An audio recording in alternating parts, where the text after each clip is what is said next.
मंच पर विराजमान तमाम प्रबुद्ध जनों को मैं प्रणाम करता हूं। सभागार में उपस्थित तमाम माताओं और बहनों को मैं प्रणाम करता हूं। विश्व की 6,909 भाषाओं में सबसे सर्वश्रेष्ठ भाषा संस्कृत के प्रणेता ऋषि पाणिनि के अनुयायी तथा परशुराम जी के तमाम वंशजों को मैं सादर वंदन करता हूं, अभिनंदन करता हूं। समाज का आयोजन और इस आयोजन के लिए मुझे बुलाना मैं अपने आप को बहुत सौभाग्यशाली समझता हूं, परंतु गुरुजी के चरणों में वंदन करते हुए कहना चाहता हूं कि मीडिया का आदमी हूं, बात को सही ढंग से रखना चाहता हूं। आयोजक बड़े होशियार हैं, इन्होंने 2 शब्द कह के मुझे 40-50 सेकंड में बांध दिया, पर मैं चाहूंगा कि मैं मेरी बात को विस्तृत रूप से आपके बीच में कहूं।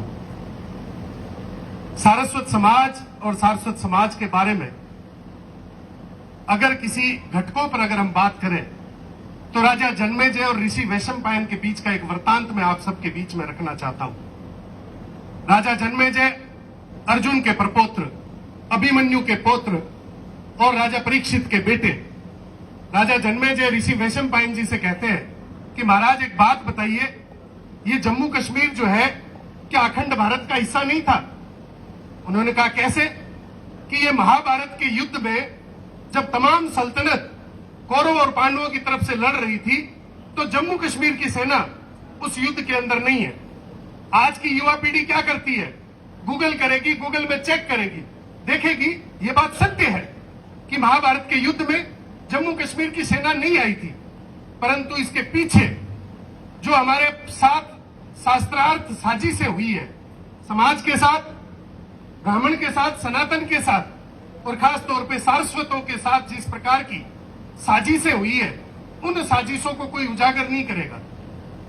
राजा जन्मेजय जब यह सवाल ऋषि वैशंपायन जी से पूछते हैं तो ऋषि वैशंपायन कहते हैं नहीं, ऐसा नहीं है, जम्मू कश्मीर अखंड भारत का हिस्सा ही था, परंतु महाभारत के युद्ध में इसलिए नहीं आए क्योंकि उस समय जम्मू कश्मीर का राजा जो है वो अल्प आयु था, महज 12 वर्ष का था। उन्होंने कहा कैसे? तो कहा कि जब भगवान श्री कृष्ण ने अपने मामा कंस का वध कर दिया तो काशी के नरेश जरासंध ने कश्मीर के राजा गोनंद को न्योता भेजा कि हमारे एक बालक है जिसने अपने मामा का वध कर दिया है। भगवान श्री कृष्ण को भी पहले भगवान नहीं माना जाता था।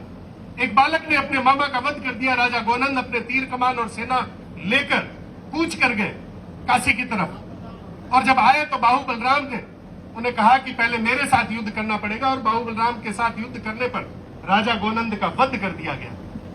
उसके बाद उनके छोटे भाई दामोदर को वहां का राजा बना दिया गया। कुछ समय बाद भगवान श्री कृष्ण जब अपने स्वयंवर के लिए गंधार जाते हैं तो गंधार जम्मू कश्मीर की जनपद के अंदर ही आता है, उसी तहसील के अंदर आता था।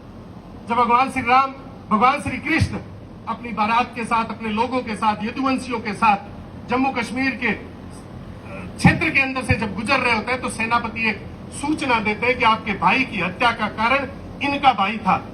अगर आप इनके साथ युद्ध करते हैं और युद्ध करके इनका वध कर देते हैं तो आपको भातृत्व दोष जो लगा हुआ है वो दोष मिट जाएगा। और राजा दामोदर ने भगवान श्री कृष्ण को ललकारा और भगवान श्री कृष्ण ने राजा दामोदर का भी वध कर दिया।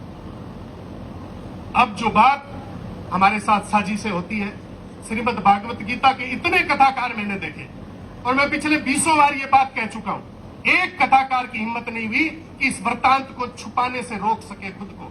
इस वृत्तांत को हमेशा छुपाया गया।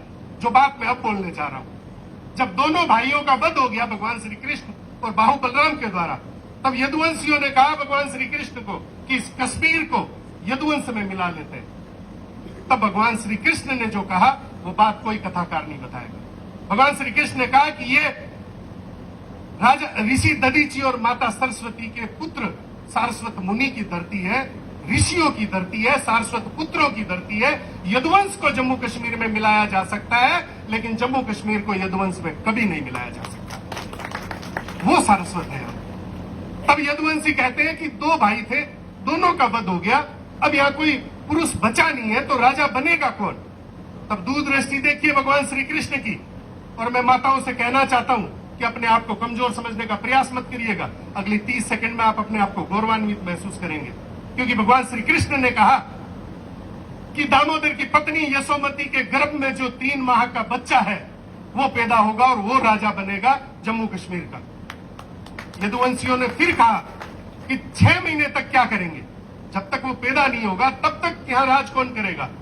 तब भगवान श्री कृष्ण ने कहा कि दामोदर की पत्नी यशोमती, माता यशोमती जम्मू कश्मीर में सम्राज्ञी के रूप में राज करेगी और हम खुद राज तिलक करेंगे।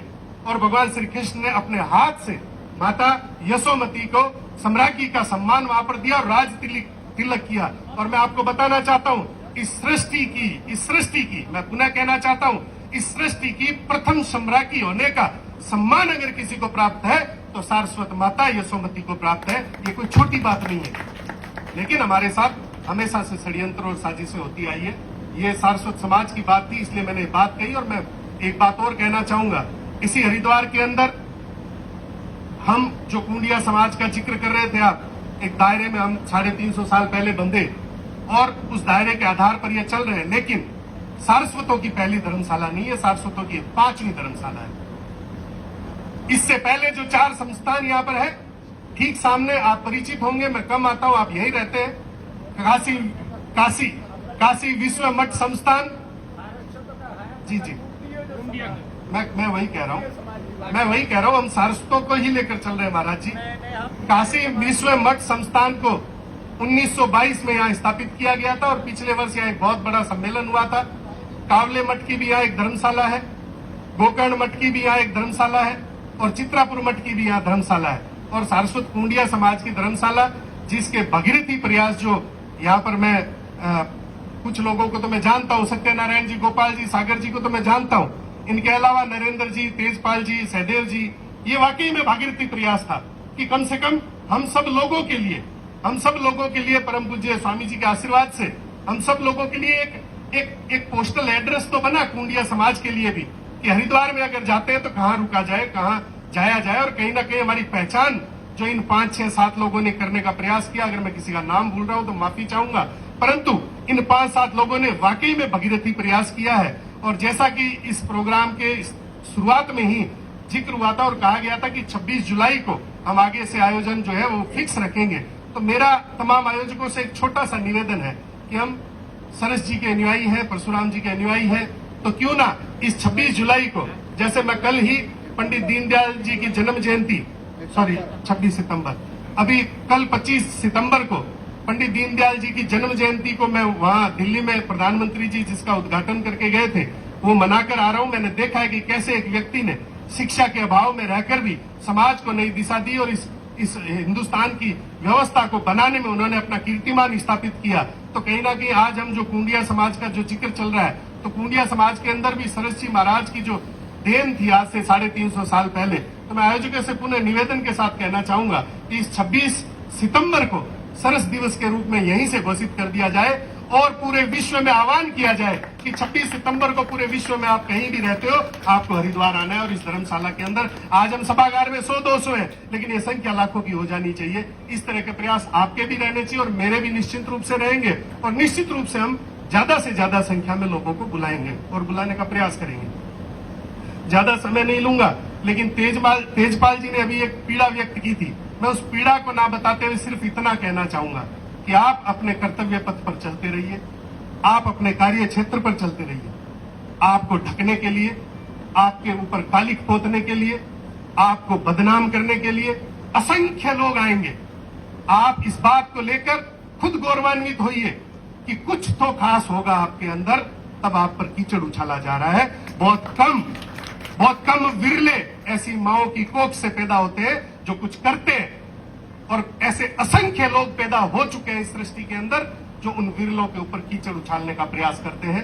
कहीं भी डटना नहीं है तेजपाल जी, मैं पूरी टीम को कहना चाहता हूं, अगर इस व्हाट्सएप की चैट से, इस वीडियो से अगर संपत सारस्वत घबराता तो 2 साल पहले तो अखबारों की कटिंगें घूम रही थी मेरे नाम की, आप सबने देखी होगी। हुआ क्या, मिला क्या? कभी कभी हमें भी मन में विचार आता है कि समाज के लिए इतना करने के बावजूद भी क्या वाकई नकारात्मकता के लिए लोग काम करते हैं? क्या वाकई नेगेटिव एनर्जी को ज्यादा रिसोर्स करते हैं? क्या नेगेटिव व्यवस्था के ऊपर चाल चलन करते हैं? मैं तमाम उन लोगों के चेहरे आज देखता हूं तो मुझे उन चेहरों के ऊपर ग्लानि आती है। क्यों गिलानी आती है? क्योंकि उस दिन मैं गला फाड़ फाड़ कर कह रहा था कि मेरा कोई दोष नहीं है, ये केवल और केवल साजिश और षड्यंत्र के साथ, राजनीतिक और सामाजिक साजिश के साथ बदनाम करने का प्रयास किया गया है। और आज मेरी आवाज में जो डबल ऊर्जा है, मैं आयोजकों का धन्यवाद देना चाहता हूं कि ठीक 4 दिन बाद मुझे इस मंच में बोलने का मौका दिया। ठीक 4 दिन बाद, क्यों 4 दिन बाद कह रहा हूं कि ऐसे तमाम लोग जिन्होंने 2 वर्ष पहले कालिक पोतने का प्रयास किया, उनके मुंह पर कालिक मैंने 23 सितंबर 2023 को 4 दिन पहले पोत दी कि वही न्यायालय ने मुझे कहा कि हमारी गलती हो गई, तुम पूर्ण रूप से निर्दोष हो, तुम्हारे खिलाफ साजिश रची गई। और उसका एक लिखित ऑर्डर मुझे दिया और मुझे कहा कि इतने छोटे से मामले के लिए तुम पिछले 1.5 साल से संघर्ष करके और हमसे लिखवाना चाह रहे हो, इसके पीछे का कारण क्या है? मैंने कहा आप मेरी समाज को नहीं जानते हो, किस प्रकार से साजिशों के तहत, किस प्रकार से षड्यंत्रों के तहत गिराने का प्रयास किया। और आज मैं खुशी से और आप सबके आशीर्वाद से, गुरुजनों के आशीर्वाद से मुझे इस बात की खुशी है कि बेदाग होकर निकला हूं, बेदाग होकर निकला हूं। तो आप अपना कार्य अगर निश्चित रूप से कर्तव्य के साथ अगर करते रहते हो, अगर मैं 2 साल पहले ऐसी स्थितियां बन गई थी परम पूज्य गुरुजी कि मेरे जगह कोई अलग व्यक्ति होता, आज इस मंच से मैं कह सकता हूं, दुखी हृदय के साथ कह सकता हूं कि मेरी जगह अगर कोई व्यक्ति होता तो निश्चित रूप से आत्महत्या का रास्ता अपनाता, निश्चित रूप से अपने आप को खत्म कर लेता। लेकिन एक माता पिता की एक सिंगल संतान होने के नाते, कर्तव्यों के नाते रुका नहीं, डटा नहीं। और रविंद्रनाथ टैगोर और ऐसे तमाम प्रबुद्धजनों और गुरुजनों के आशीर्वाद से इन्हीं बात के बीच में बताना चाहूंगा कि मैं सज्जन जी के द्वारा ही गायत्री मंत्र दीक्षित हूं। आज से 2 वर्ष पूर्व मुझे गुरुदेव ने गायत्री मंत्र दिया था और कहीं ना कहीं गायत्री मंत्र से भी मुझे बल मिला। और आज जिस बेदाग और जिस बेव्यवस्था से बेबाक तरीके से मैं बात रख रहा हूं, मुझे अपने परिजनों, मुझे अपने बुजुर्गों और तमाम मुझे यहाँ जो लोगों ने बुलाया, इसके लिए मैं बहुत बहुत धन्यवाद देना चाहता हूं। और इतना ही कहना चाहूंगा कि अगर आप अपनी जगह सही है, अगर आप अपने कर्तव्यों के आधार पर काम कर रहे हैं, अगर आपके मन में मेल नहीं है, तो आप 56 इंच के सीने के साथ बड़ी से बड़ी आग के अंदर से निकल जाइए। ऐसे ही बिलबिलाते रहेंगे जो लोग बिलबिला रहे हैं, उनको हमें ज्यादा अवेयर करने की जरूरत नहीं है। बहुत बहुत धन्यवाद। एक बार मैं आप सबका बहुत बहुत धन्यवाद देना चाहूंगा। और आवेश में आकर अगर मैंने कुछ गलत कहा तो इसके लिए मैं सहविनय माफी चाहूंगा। और मैंने गुरुदेव आपकी बात काटी नहीं है, मुझे माफ करिएगा, मेरा कहने का भाव अलग हो सकता है। बहुत बहुत धन्यवाद।